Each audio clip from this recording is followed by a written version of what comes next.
जय हिंद एवरीवन।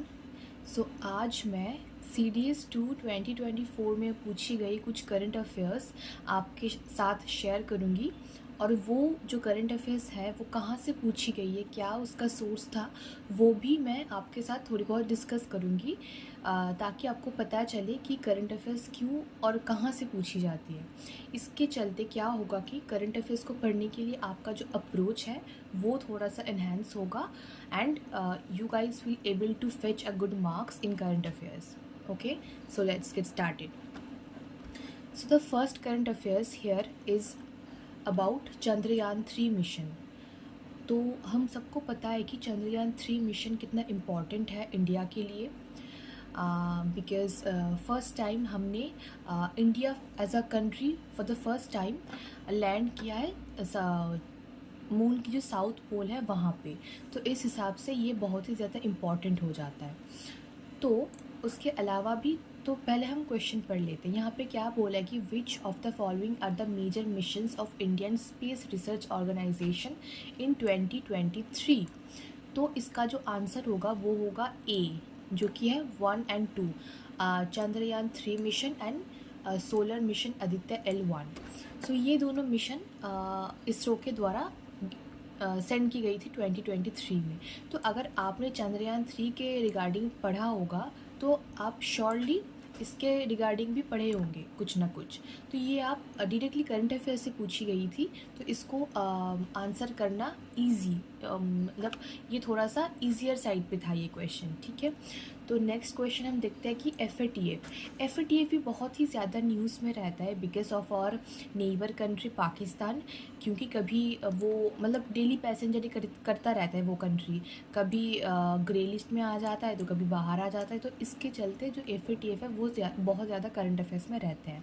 तो ये क्या है, ये एक global money laundering and terrorist financing watchdog है, जो कि देखता है कि कौन सी कंट्री में फ़ंड जो है वो ठीक से यूज़ नहीं हो रहा है, वहाँ पे टेररिज्म को बढ़ावा देने के लिए इस्तेमाल किया जा रहा है या मनी लॉन्ड्रिंग हो रहा है। तो ये सब देखने का काम ये जो है एफ ए टी एफ करता है। तो ये भी काफ़ी ज़्यादा न्यूज़ में थी। ये दो जो न्यूज़ है ना, ये आंसर करने में, मतलब ये जो क्वेश्चंस है इसको आंसर करने में ज़्यादा दिक्कत नहीं आनी चाहिए, बिकॉज़ ये न्यूज़ में रहती है, मतलब सबको पता होना चाहिए if you are preparing for any kind of competitive examination. Okay, so let's move on the next question. Next क्या था कि फ्लैग कोड ऑफ इंडिया। तो यहाँ ये फ्लैग कोड ऑफ इंडिया क्यों पूछी गई थी, बिकॉज 2024 में जो इंडिपेंडेंस डे सेलिब्रेट हुई थी, वहाँ पे जो फ्लैग है वो बहुत ही ज़्यादा इम्पोर्टेंस रखता है। तो उस लिहाज से हमको ये the flag code of India इसको थोड़ा सा देखना चाहिए था, अगर आपने वो करंट अफेयर्स पढ़े होंगे तो उस हिसाब से ये flag code of India important हो जाता है। Next, the vibrant village program, ये भी एक बहुत ही ज़्यादा इम्पॉर्टेंट स्कीम है under the government of India, जो कि मतलब जो हमारी बॉर्डर एरिया है, खासकर जो चाइना के साथ लगता है, तो उसको सिक्योर करने में, वहाँ पे जो चाइनीज़ जो इंट्रूजन होती है तो उसको टैकल करने में बहुत ही ज़्यादा हेल्पफुल होगी ये वाला स्कीम। तो यहाँ पे जो सेंटेंस जो दी गई है इसमें से गलत ये है, क्योंकि ये 2021 में नहीं 2023 में ये जो स्कीम है इसको इंट्रोड्यूस की गई थी, तो ये वाला गलत हो जाता है। Next question again from DRDO, जो कि सी डी एस पर्सपेक्टिव से बहुत ही ज़्यादा एक इम्पॉर्टेंट जो पार्ट है वो मानी जाती है। और यहाँ पे पूछा गया कि मिशन शक्ति, तो ये क्या होगा कि use of high power rockets in launching and satellite. यहाँ पे जो आंसर होगा वो होगा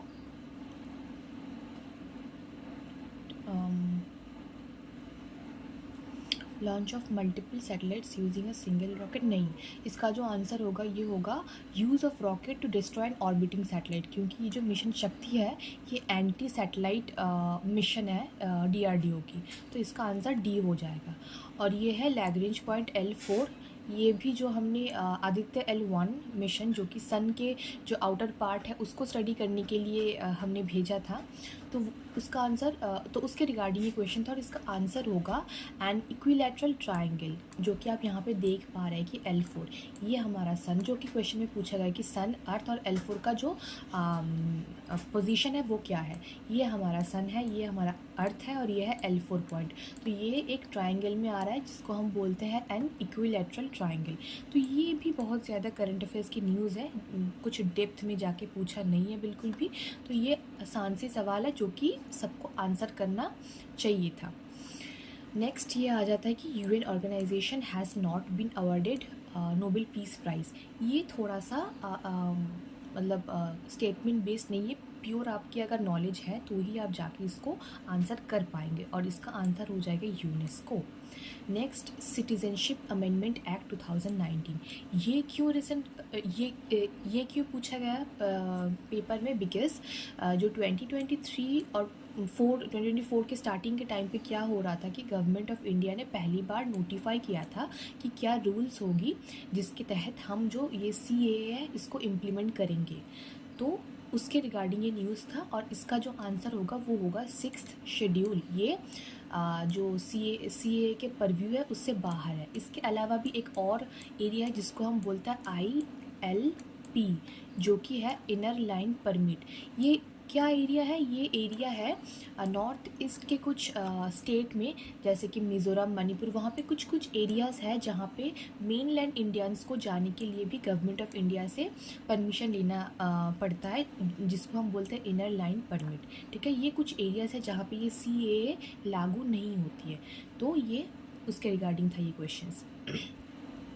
next one is SCO sorry SCO मतलब कुछ ऐसे ऑर्गेनाइजेशन होती है जो हर साल न्यूज़ में रहता है, तो उससे क्वेश्चन बनता ही बनता है। तो अगर आप पढ़ रहे हैं उसके रिगार्डिंग कुछ करंट अफेयर्स, तो वो जो न्यूज़ है वो तो पढ़ना ही है। उसके अलावा भी उसके रिगार्डिंग जो भी स्टैटिक आपको मिलता है उसको भी स्टडी करते चलिए, क्योंकि देख रहे हैं जैसे कि स्टेटमेंट बेस्ड क्वेश्चंस आता है वो आना शुरू हो गए, और जो नेक्स्ट क्वेश्चंस है नेक्स्ट ईयर की जो पेपर रहेगा वहाँ पे भी ये सारे क्वेश्चंस भर भर के आपको मिलेंगे। तो इसको थोड़ा सा प्रिपेयर करते चलिए। तो फर्स्ट जो यहाँ पे जो दे रखे हैं जो सेंटेंसेस है उसमें गलत कौन सा पूछा है ना, इज़ आर करेक्ट। अच्छा, जो करेक्ट है वो पूछा है। तो the official language of SCO are Russian and Chinese, ये सही है। The SCO enjoys observer status in the UN general assembly, ये भी सही है। ये गलत है, 13 नहीं, यहाँ पे आई थिंक 9 होगा, 9 या 10 इसमें से कुछ एक होगा। आप अगर आपको पता है तो आप कमेंट सेक्शन में बता सकते हैं। तो ये गलत है, तो इसका आंसर होगा 1 and 2 C ओनली। नेक्स्ट है भारत पर्व। अब भारत पर्व क्या है? अगर आपने रिपब्लिक डे ऑफ 2024 फॉलो कर रखा है तो वहाँ पे ना रिपब्लिक डे के शुरुआत में कुछ प्रोग्राम्स वगैरह होता है, जो किसके रिगार्डिंग होता है? जो इंडिया की जो rich culture, heritage and achievements है उसको शोकेस करने के लिए ये प्रोग्राम होता है। ठीक है, क्योंकि जो रिपब्लिक डे है वहाँ पे बहुत सारे फॉरेन डिग्निटरीज आते हैं हमारे कंट्री में, तो उनके सामने शोकेस करने की how rich the culture of India is, तो वो करने के लिए हम ये करते हैं। और इस बार जो कैंस फिल्म फेस्टिवल हुई थी 2024 में, वहाँ पे भी भारत पर्व ऑब्ज़र्व की गई थी। तो ये 2 आंसर हो जाएगा, 1 and 3, आंसर होगा C। Okay, next question is which of the following statement as per the IT act 2000 is are correct. तो ये इसका कोई डायरेक्ट सोर्स मुझे नहीं मिला। यहाँ पे जो आंसर होगा ये होगा बोथ 1 and 2, बट ये और ये कहाँ से पूछी गई थी, ये इसका डायरेक्ट सोर्स तो मेरे को नहीं मिला। बट ये जो IT एक्ट है ये न्यूज़ में थी उस टाइम पे, तो वो थोड़ा सा आप देख लेंगे, और अगर आपको पता चले इसका सोर्स तो नीचे आप कमेंट कर सकते हैं।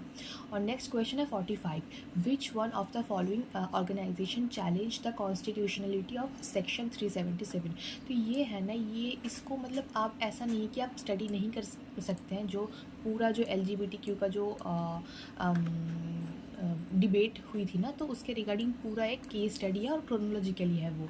तो अगर आप चाहते हैं तो मैं उसके रिगार्डिंग भी वीडियो बना दूंगी, बट इसका जो आंसर है वो होगा Naz foundation trust, A, option A. Okay, let's move on to the next question. Next था ये CET, जो कि नेशनल रिक्रूटमेंट एजेंसी है।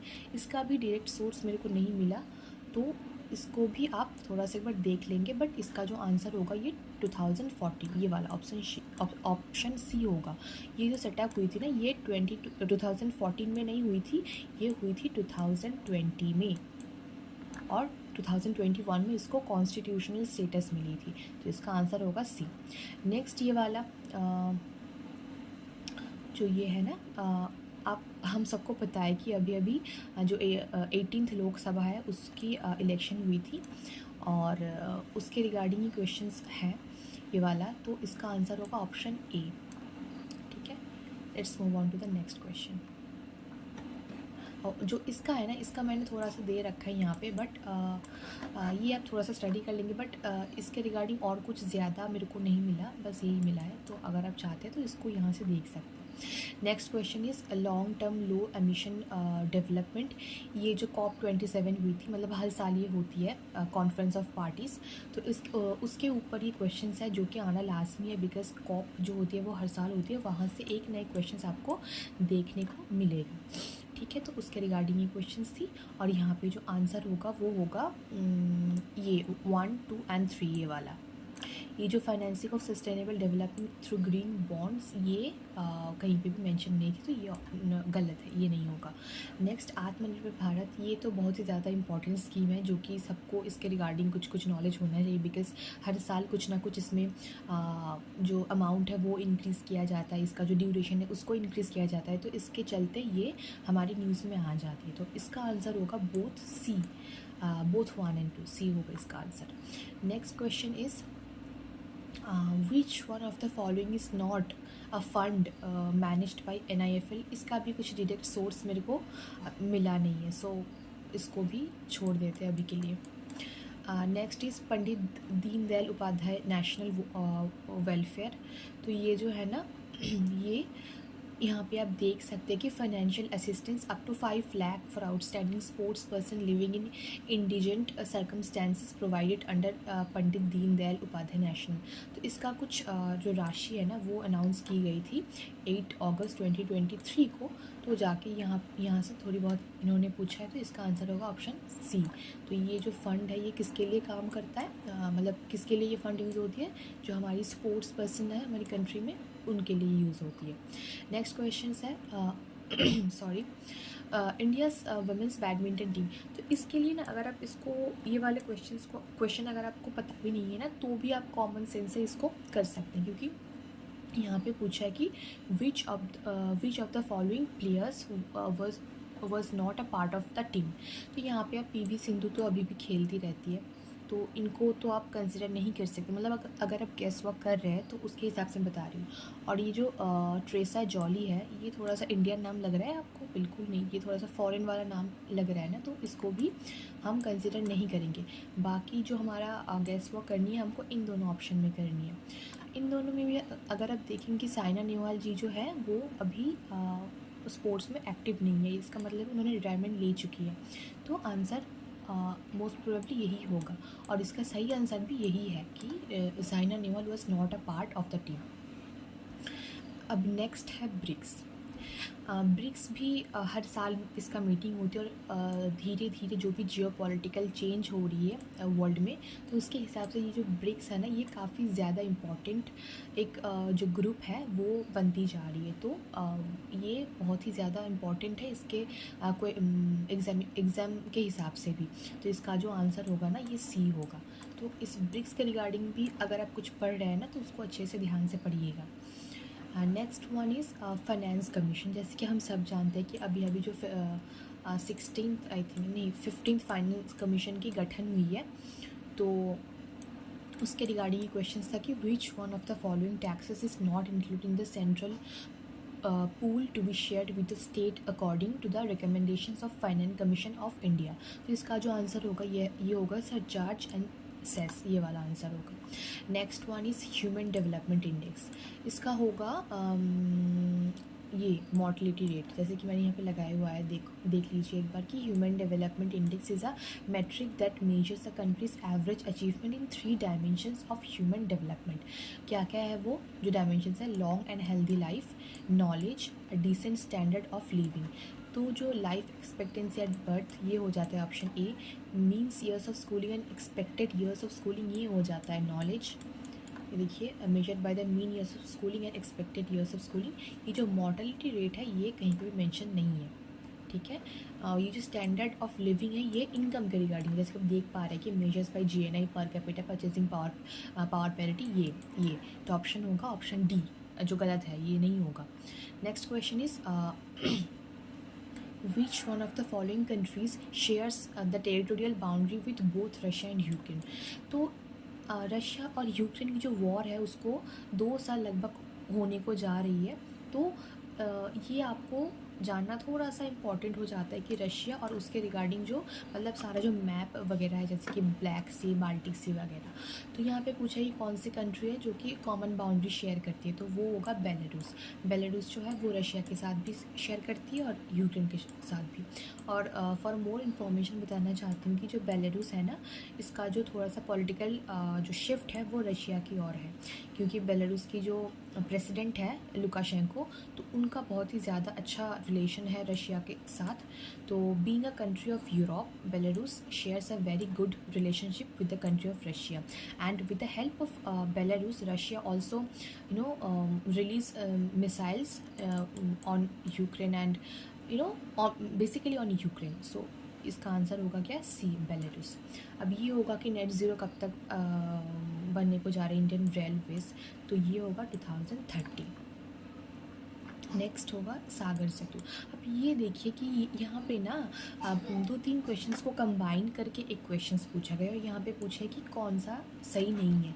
तो लास्ट में अब ये कोस्टा सेरेना ये वाला यहाँ पे मैंने डाला हुआ है, ये Costa Serena the first international cruise liner of India, तो ये वाला तो करेक्ट हो जाता है, ये नहीं होगा ऑप्शन में, ये नहीं होगा। देन बोल रहे कि सागर मंथन इज़ अ मिशन, तो इसको mission launch by ministry of ports, shipping and waterways, government of India to increase fish production. तो यहाँ पे सागर मंथन आई थिंक लगाया हुआ है मैंने, सागर मंथन including an operation by the narcotics control bureau. These are multiple matches for Sagar Manthan. A dashboard, the Minister of Ports, Shipping and Waterways, and story from Indian mythology. तो ये थोड़ा सा देखते हैं कि Harit Sagar aims at achieving zero carbon, ये भी सही है, और सागर सेतु तो सही है। तो यहाँ पे जो ऑप्शन सी ये नहीं होगा, ये सारा कुछ सही है बट ये नहीं होगा, ये गलत है। और 115 में हम देखते हैं कि इसरो, यहाँ पे भी अगेन इसरो से एक करंट अफेयर्स पूछी गई है, जो कि है कि जो ग्लेशियर लेक है गेपांग घाट, वो कौन सी स्टेट में है, वो है हिमाचल प्रदेश में है। ये देखिए 23 अप्रैल 2024 की जो न्यूज़ है कि ISRO satellite imagery reveals a 178% expansion of the Gepang Ghat glacier lake in Himachal Pradesh. तो ये वाला डायरेक्ट करंट अफेयर से आपको पूछी गई है।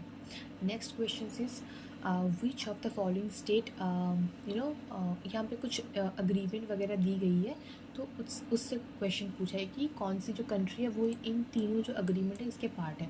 इसका आंसर होगा त्रिपुरा।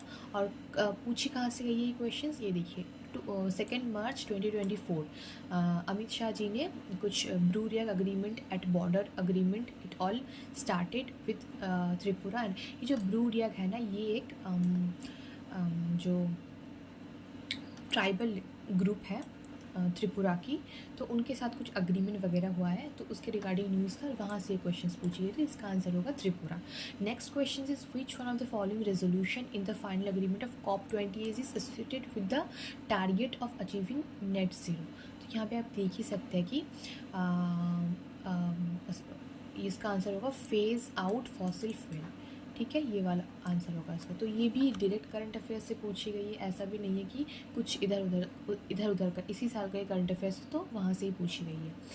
नेक्स्ट क्वेश्चन है कि ये तो एकदम मतलब SSC वाला है कि कौन सा है, तो इसका आंसर होगा ओपेनहाइमर।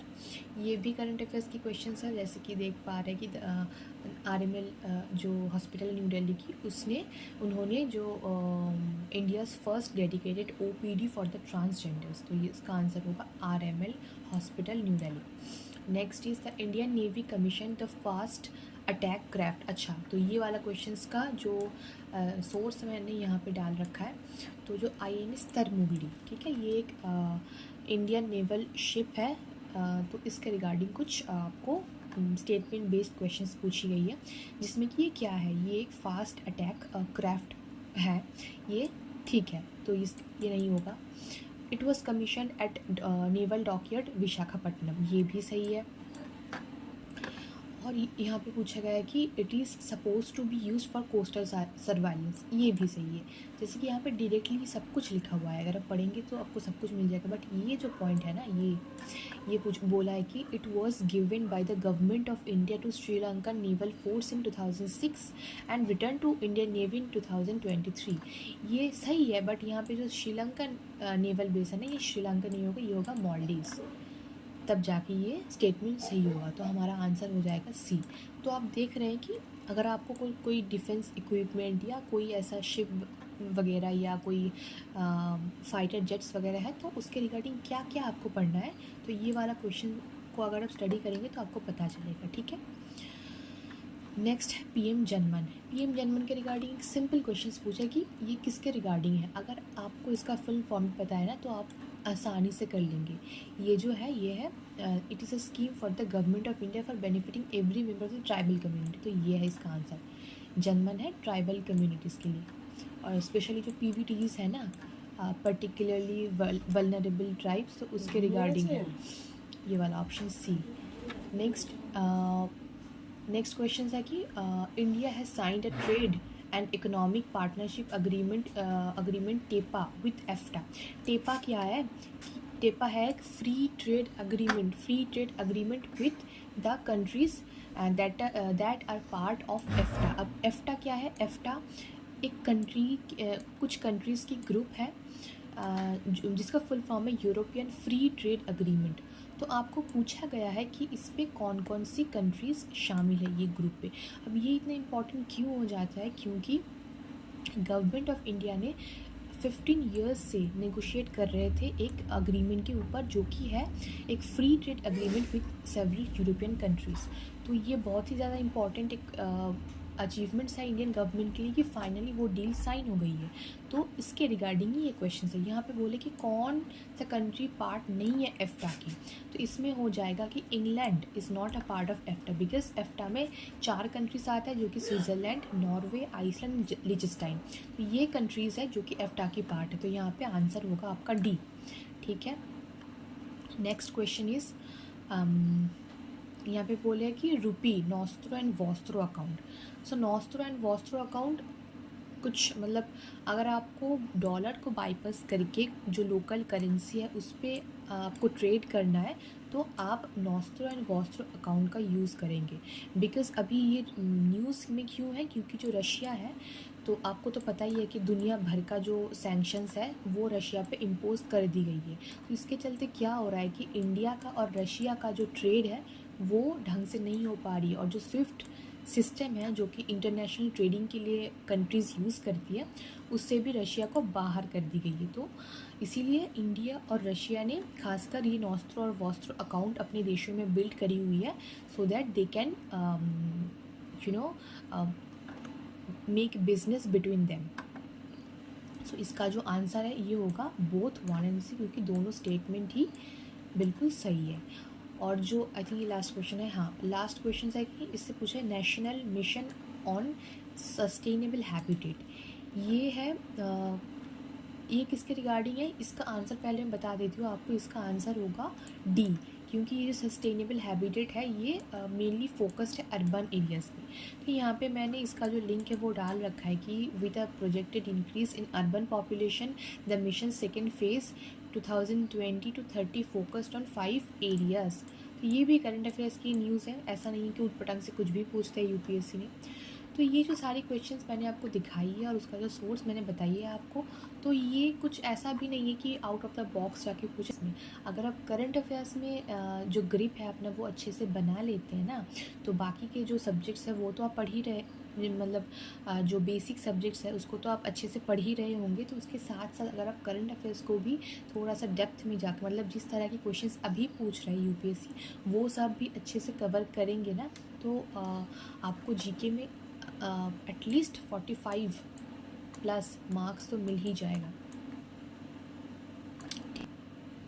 अगर आपको कुछ हेल्प मिली है इस वीडियो से, तो don't forget to like, share and subscribe. And आपकी जो कुछ क्वेरीज है या कोई अगर आप चाहते हैं कि इम्प्रूवमेंट होनी चाहिए, तो आप कमेंट कर सकते हैं। Thank you very much.